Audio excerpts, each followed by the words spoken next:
الحمدللہ وکفى وسلام علی عباده الذین اصطفى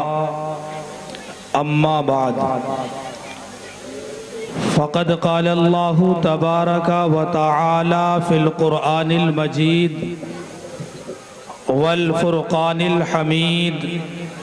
اعوذ باللہ من الشیطان الرجیم بسم اللہ الرحمن الرحیم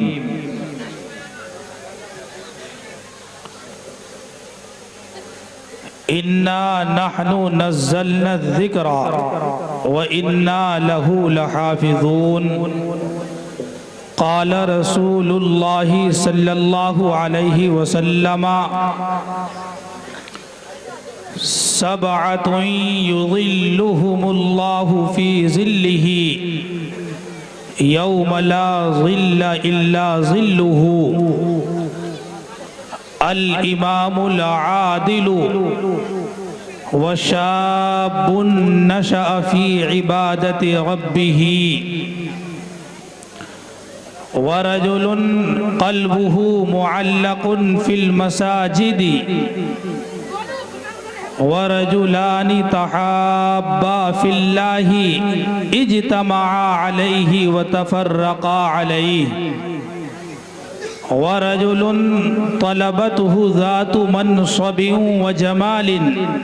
فقال انی اخاف اللہ ورجل تصدق اخفاء حتى لا تعلم شماله ما انفق يمينه ورجل ذكر الله خاليا ففاضت عيناه او كما قال عليه الصلاة والسلام ہے کمال رتبہ مصطفیٰ بلغ العلا بکمالہ ہے کمال رتبہ مصطفیٰ بلغ العلا بکمالہ یہ اثر ہے ان کے جمال کا کشفت دجا بجمالہ کسی ایک ادا کی تو بات کیا حسنت جمیع خصالہ وہ خدا کا جس نے پتا دیا صلو علیہ وآلہ محترم حضرات علماء کرام و حضرات مہمانان کرام اور بجھیڑا کلاں کے رہنے والے باشندوں بزرگوں اور دوستوں اللہ تبارک و تعالی نے ہمارے اوپر اپنا فضل فرمایا کہ آج ہم سب یہاں پر ایک جلسے کے انعقاد کے موقع پر جس کو حضرت قاری محمد افسر صاحب دامت برکاتہم العالیہ اور ان کے معین و مددگار مدرسے سے تعلق رکھنے والے جملہ اساتذہ کرام و جملہ مددگار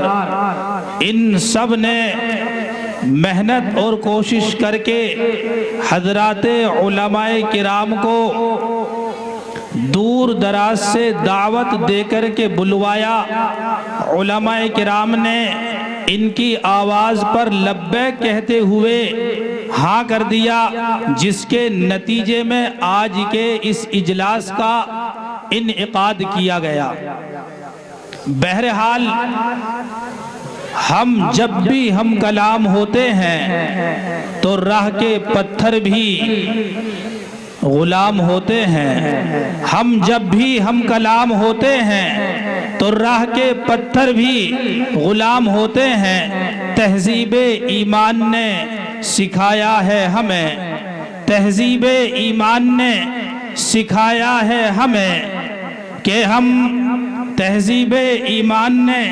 سکھایا ہے ہمیں کہ کچھ کہنے سے پہلے ہم سلام کرتے ہیں السلام علیکم ورحمۃ اللہ وبرکاتہ یہ پنڈال و مجمع مجھے بھا گیا ہے، عقیدت کا دل پہ نشہ چھا گیا ہے۔ یہ پنڈال و مجمع مجھے بھا گیا ہے، عقیدت کا دل پہ نشہ چھا گیا ہے۔ محبت سے سب نے آواز دی تو شاہد برنی بھی یہاں آ گیا ہے۔ محترم جناب صدر ذی وقار اور معزز احباب و سامعین، گیسوئے شب کی تاریکیوں میں جگنوؤں کی نور ریز جگمگاہٹوں اور موسم بہار کی خوش رنگ لہلہاتی ہوئی شادابیوں کے ساتھ آپ حضرات کا جلسے میں آنا مبارک ہو، مبارک۔ حضرات، ہم اپنے جذبات کا اظہار کرنا چاہتے ہیں کہ ہمارے بہت دور سے آئے ہوئے مہمانان کرام اور طویل مسافتوں کو طے کر کے تشریف لانے والے سامعین کی آمد ہمارے لیے باعث فرحت و شادمانی ہے، جس کا ہم شکریہ ادا نہیں کر سکتے کہ آپ نے اپنی گوناگو مشغولیات اور لامتناہی ذمہ داریوں کو ترک کر کے جلسے کو زینت بخشی ہے، جس پر ہمارے احساس کی دنیا روشن ہو رہی ہے کہ اس پروگرام کو زیادہ سے زیادہ بہتر شکل میں آپ کے سامنے پیش کریں، جس میں پرمغز، ولولہ انگیز اور معلومات سے بھرپور تقریریں ہوں، تو زبان و بیان اور انداز نگارش کی بلندیوں کو پہنچے ہوئے تاریخی اور وقتی مسائل پر مقالے بھی ہوں، نعت و نظم کا پرکیف و پربہار سنگم ہو، تو دلچسپ اور مزاحیہ مکالموں کا گلدستہ بھی جو دل و دماغ کی راحت و فرحت اور تسکین قلب کا سامان فراہم کرے۔ نیز ہم اپنے مہمانان خصوصی عالی جناب عزت مآب حضرت مولانا محمد زبیر صاحب دامت برکاتہم العالیہ، شیخ الحدیث جامعۃ الہدیٰ مراد آباد کے بھی بے حد شکر گزار ہیں کہ انہوں نے اپنا ہمہ جہتی تعاون دے کر ہماری دعوت کو قبول فرمایا اور اپنی مخلصانہ دعاؤں سے بھی نوازا۔ اسی کے ساتھ ساتھ جناب شاعر اسلام حضرت مولانا تابش ریحان صاحب مونات منجن کے بھی ہم بے حد شکر گزار ہیں کہ انہوں نے اپنا قیمتی وقت ہمارے لیے نکالا اور آج دوپہر میں ہی آپ کے گاؤں کے اندر بجھڑا کلا کے اندر وہ تشریف لا چکے۔ اور اسی طریقے سے ہم اپنے مہمان خاص حضرت مولانا و مفتی محمد شعیب صاحب دامت برکاتہم العالیہ کے بھی بے حد شکر گزار ہیں کہ وہ بھی ہماری آواز سے آواز ملا کر انہوں نے یہاں آنے کا وعدہ کیا اور کچھ دیر میں ہمارے درمیان حاضر ہونے والے ہیں۔ اور اسی طریقے سے حضرت قاری محمد مہتاب صاحب دامت برکاتہم العالیہ استاد شعبہ تجوید و قراءت جامعہ عربیہ گلزار حسینیہ اجراڑا کے بھی بے حد شکر گزار ہیں کہ وہ بھی ہماری آواز پر تلاوت قرآن کریم سے ہم سب کو مستفیض کرنے کے لیے آپ کے اس جلسے کے اندر تشریف لائے ہوئے ہیں۔ لیکن ان تمام چیزوں کے باوجود تمام حضرات مہمانان کرام کا استقبال اور ان کا شکریہ ادا کرنے کے باوجود ہم اس پروگرام کو تنہا نہیں چلا سکتے، اور اس کا جو طریقہ ہے، جو نظام ہے اور جس طریقے سے اسے تعاون کی ضرورت ہے، لہذا ہم تنہا علماء کرام یا جلسے سے تعلق رکھنے والے، مدرسے سے تعلق رکھنے والے اساتذہ کرام و قرائے اعظام تنہا ہم اس پروگرام کو نہیں چلا سکتے۔ ہمیں آپ حضرات کے تعاون کی بھی ضرورت ہے۔ تعاون صرف پیسوں کا نہیں ہوتا، بلکہ جلسے کے اندر آ جانا، یہاں آ کر کے مہمانان کرام اور علماء کرام سے قبل آ کر کے بیٹھ جانا، ان کا دیدار کرنا، ان کی زیارت کرنا، ان کا استقبال کرنا، یہ بھی تعاون ہے۔ لیکن ہمارے ذہن کے اندر صرف یہ بات رہتی ہے کہ تعاون کا جب معاملہ آتا ہے، تعاون کا لفظ ہمارے ذہن اور دماغ سے ٹکراتا ہے، تعاون کا لفظ ہمیں سننے کے لیے ہمارے کانوں کے پردوں سے ٹکراتا ہے تو فوراً دماغ کے اندر یہ بات آتی ہے، ذہن کے اندر یہ خیال آتا ہے کہ اب مولوی صاحب تعاون کا مطلب یہ ہے کہ یہ ہم سے جو ہے ہماری جیبوں کو خالی کرانا چاہتے ہیں، ہماری جیب سے پیسہ نکلوانا چاہتے ہیں، حالانکہ ایسا نہیں۔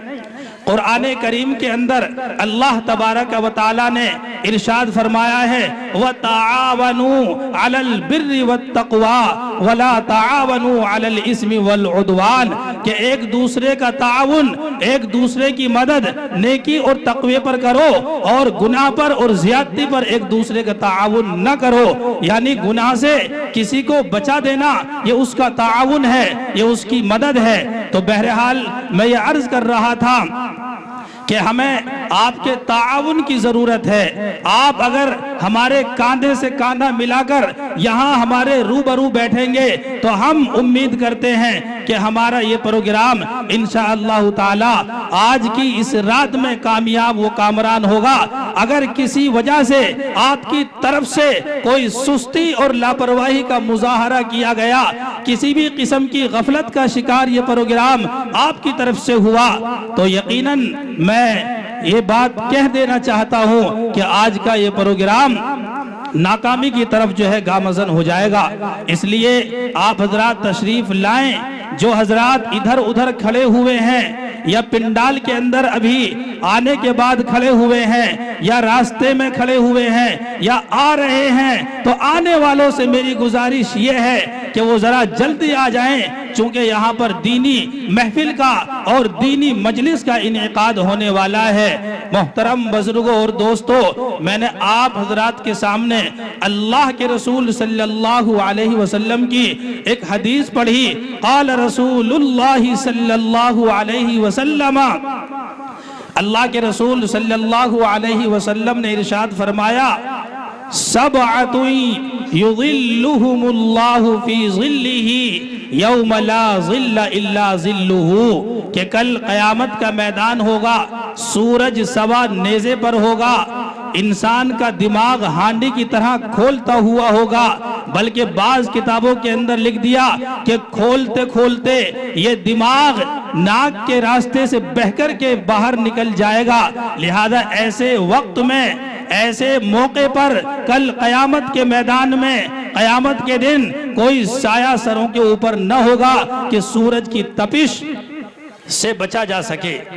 اللہ تبارک و تعالیٰ کے پیارے نبی صلی اللہ علیہ وسلم نے ارشاد فرمایا کہ اس موقع پر صرف اور صرف اللہ تبارک و تعالیٰ کے عرش کا سایہ ہوگا۔ اللہ کے عرش کے سائے کے نیچے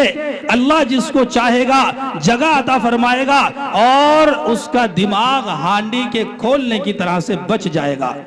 اللہ کے نبی صلی اللہ علیہ وسلم نے ارشاد فرمایا سبعۃ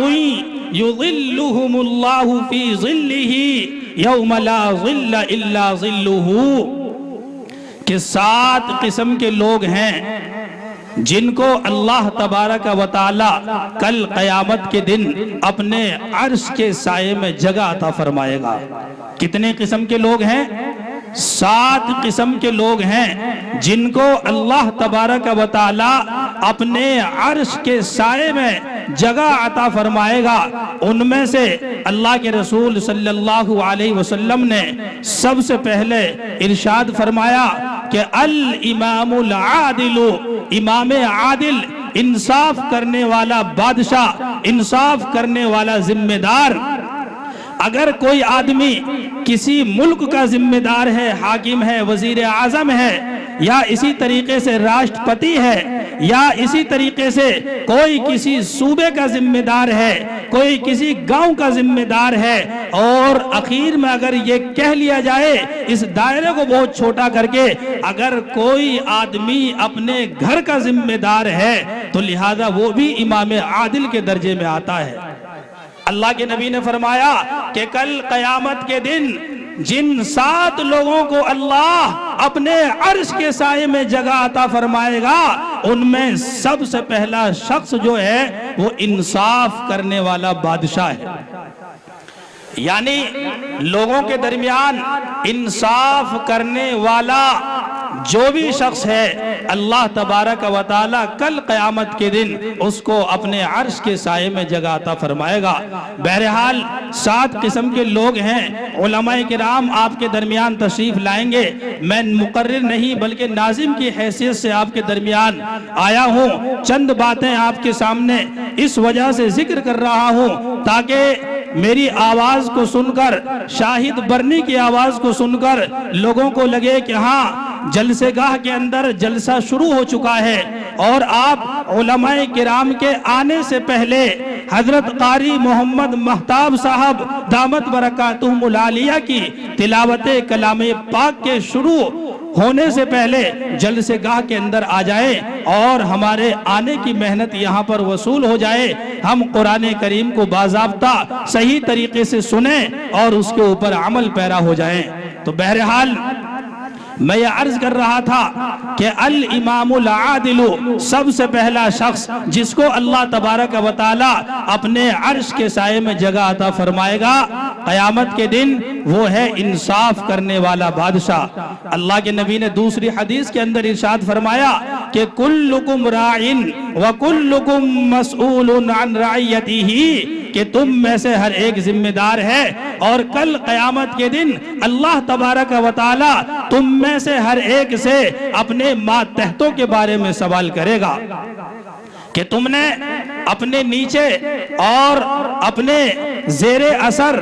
اور اپنے ماتحت لوگوں کے ساتھ کیا انصاف کا معاملہ کیا۔ آج ہماری اولاد ہے، ہماری ماتحت ہے، ہم ان کے سرپرست ہیں، ہم ان کے ذمہ دار ہیں۔ کل قیامت کا میدان ہوگا، یہ اولاد ہمارے سامنے کھڑی ہوئی ہوگی اور میدان محشر برپا ہوگا۔ میرے محترم بزرگوں اور دوستو، ہماری ذمہ داری ہے دنیا کے اندر کہ اللہ نے ہمیں ان کے اوپر حاکم بنایا ہے، ہمیں ان کے اوپر ذمہ دار بنایا ہے، ہم اپنی اولاد کو صحیح تعلیم اور تربیت کا انتظام کریں،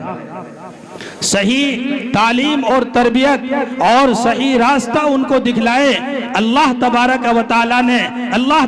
و تعالیٰ سے بندے نے قرآن کریم میں درخواست کی ہے اور دعا کی ہے، اہدنا الصراط المستقیم۔ الحمدللہ رب العالمین جو سورہ فاتحہ ہے، لہذا اس کے اندر خود بندہ اللہ تبارک و تعالیٰ سے درخواست کرتا ہے کہ ہم کو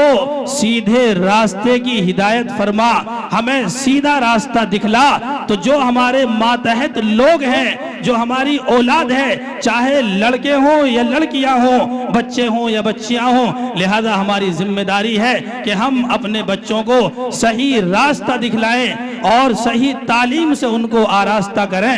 میرے محترم بزرگوں اور دوستوں، میں آپ کو یہ بھی بتلاتا چلوں کہ صحیح راستہ اور صحیح تعلیم کہاں ملتی ہے؟ ان مدرسوں کے اندر ملتی ہے۔ ان مدرسوں کے اندر قرآن کریم کی تعلیم دی جاتی ہے۔ یقیناً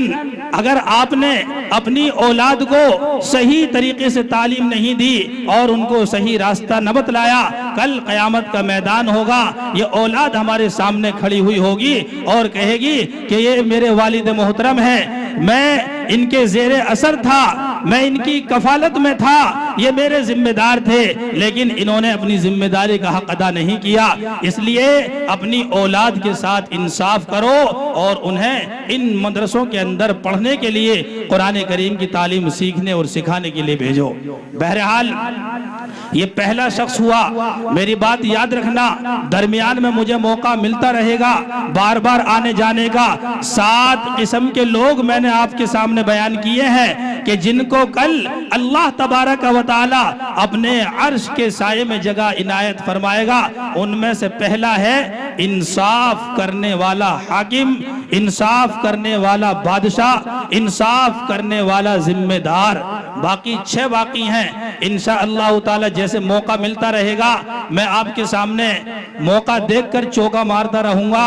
اب میں بلا کسی تاخیر و تمہید کے، چونکہ وقت بہت ہو چکا ہے،